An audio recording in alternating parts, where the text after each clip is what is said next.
안녕하세요. 보타임의 미국 소식입니다. 11월 18일 헤드라인 뉴스를 전해드리겠습니다. 보타임의 오늘도 이어지는 닥터 파우치의 거짓말입니다. 그는 지금 기자와의 인터뷰에서 백신이라는 정의를 지금 바꿔야 할 때가 왔다고 이야기를 하고 있습니다. 그동안의 백신은 1, 2차 접종을 하는 것을 백신으로 규정을 하였으나 이제는 여기에 부스트샷을 포함을 해야 한다고 오늘 CNN과의 기자회견에서 이야기를 하고 있습니다.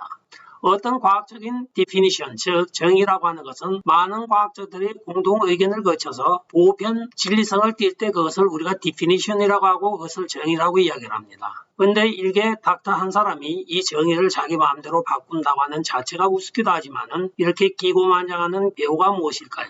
실제적으로 코로나 바이러스의 숨은 배우자는 닥터 스트라제락입니다. 다음 소식입니다. 조 바이든 행정부가 절도전과가 있는 사람을 통화관리위원장으로 내정을 하여 지금 국회 인준을 기다리고 있습니다. 오늘 비영리 재단인 아메리카 어카운터빌리티 파운데이션이라고 하는 AAF가 공한 내용에 따르면 통화감사원장으로 지명된 파울레 오마로바는 1995년 TJ 맥스 매장에서 물건을 훔친 혐의로 체포가 되었던 경력을 가지고 있습니다.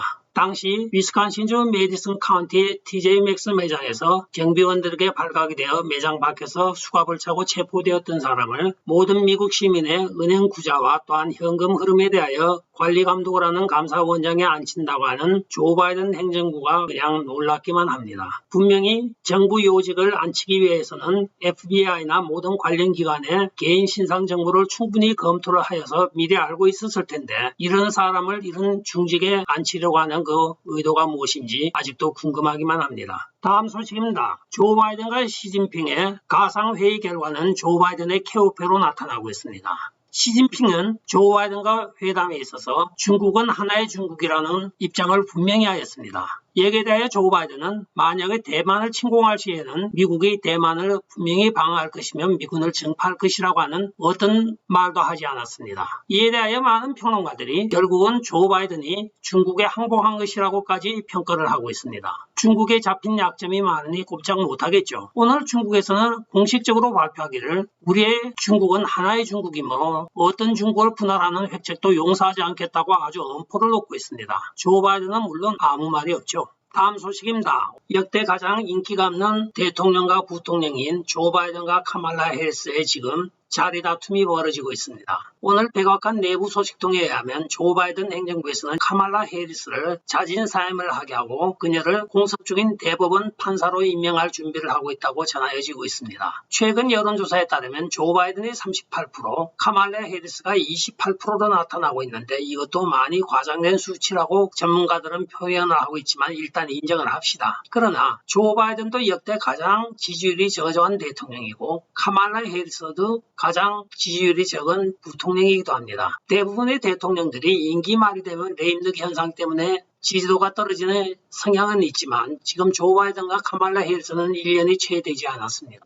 카말라 해리스의 경우에는 1907년 부시 대통령 말기에 부통령을 맡았던 딕 체니의 30%보다도 2%가 빠져있는 상황입니다. 이에 조 바이든이 지금 카말라 해리스를 버리는 카드로 쓰고 있는 것입니다. 겉모습은 지금 이런 형태로 나오는데 숨겨진 속사정은 알 수가 없습니다. 만약 카말라 해리스가 대법관으로 임명이 되면 보수주의자들에게 더욱더 해악을 끼치지 않을까 하는 염려가 되기도 합니다. 다음 소식입니다. 조 바이든 행정부가 백신 강제 조항에 대하여 행정부 자체에서 계약 업체인 오샤에다가 이 모든 정권을 위임을 하였습니다. 실제적으로 오샤는 정부 관련 민간업체에 불과합니다. 산업안전보건을 책임진다는 하에 산업안전보건에 대한 검사를 하고 있는 민간단체이기도 합니다. 조 바이든 행정부가 산업안전보건청이라는 민간업체에게 코로나 바이러스 강제조항의 실행권을 위임을 하였습니다. 여기에 대하여 연방 순회 항소법원에서 이것을 금지하는 법안이 나오자 오늘 오샤가 자기들은 100인 이상의 민간기업에 대하여 산업 안전을 이유로 코로나 백신 강제를 하지 않겠다고 발표를 하고 있습니다. 이 사건의 내막은 조 바이든 행정부가 실제적으로 자기들의 코로나 바이러스를 강제한다고 하면 이것은 헌법이 위배가 됩니다. 따라서 100인 이상의 업체에 대하여서는 산업안전보건청이라고 하는 민간업체에 그 권한 위임을 해준 것입니다. 나중에 법적인 소송의 책임을 벗어나기 위한 것이죠. 이에 멋모르고 나섰던 오샤가 하려고 하다가 지금 연방순회법원에 의해 제동이 걸리자 1월 6일까지는 자기들이 시행을 사용을 하지 않겠다고 1차적으로 유보를 하고 있습니다. 이 행정부는 돈 쓰는 데는 귀신이지만은 행정에 책임을 져야 될 문제는 전부 다 민간업체나 다른 부서로 넘기고 있는 것도 또한 특징이기도 합니다. 오샤는 Occupational Safety and Health 약자입니다. 한인들이 많이 하고 있는 세탁소에 있어서 솔벤트를 관리 감독하는 기구이기도 합니다. 실제적으로는 인원이 그렇게 많지가 않습니다. 캘리포니아의 경우에는 지금은 모르지만 얼마 전까지만 해도 100명이 채 되지 않은 인원이었습니다.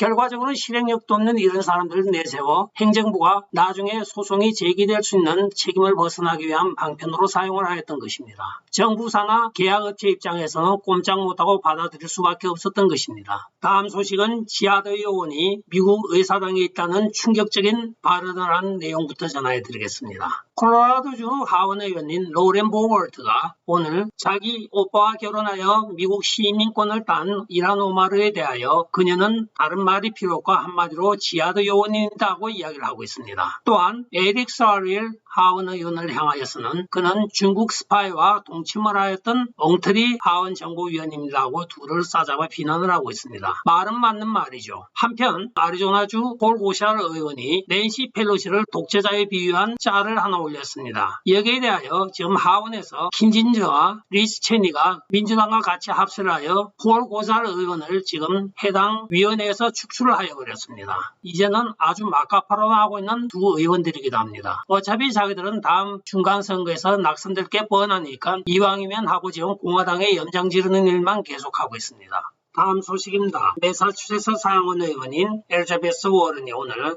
기자와의 인터뷰에서 지금 미국에서 치솟고 있는 석유 가격은 인플레이션에 관한 것이 아니고 석유 회사의 이익이 증대되는 것뿐이라고 이상한 궤변을 늘어놓고 있습니다. 그러면 시장에서 지금 채소값과 육류 가격이 올라가는 것은 농장주나 또는 축산업을 하는 사람들의 이익을 높이기 위한 것이지 인플레이션이 아니라는 이론도 성립이 되는 것입니다. 도대체 경제학을 어떻게 배운 사람들이 민주당에만 있는지 저는 전혀 이해가 가지 않습니다. 모든 물가지수가 올라가면 그것이 인플레이션인 것입니다. 특정 품목만 올라가지 아니하고 동반으로 올라간다는 자체가 인플레이션인 것이죠. 석유회사가 지금 2배의 이익을 냈다고 그들에 관한 것이지 이것은 인플레이션이 아니라는 그 이론이 참 부럽기만 합니다. 다음 소식입니다. 샌프란시스코에서 한 여인이 타겟에서 4만 불어치의 물건을 훔친 혐의로 오늘 체포가 되어 재판을 기다리고 있습니다. 캘리포니아에서는 1200분 미만에 상당하는 절도에 대해서는 기소를 못하게 하고 있습니다.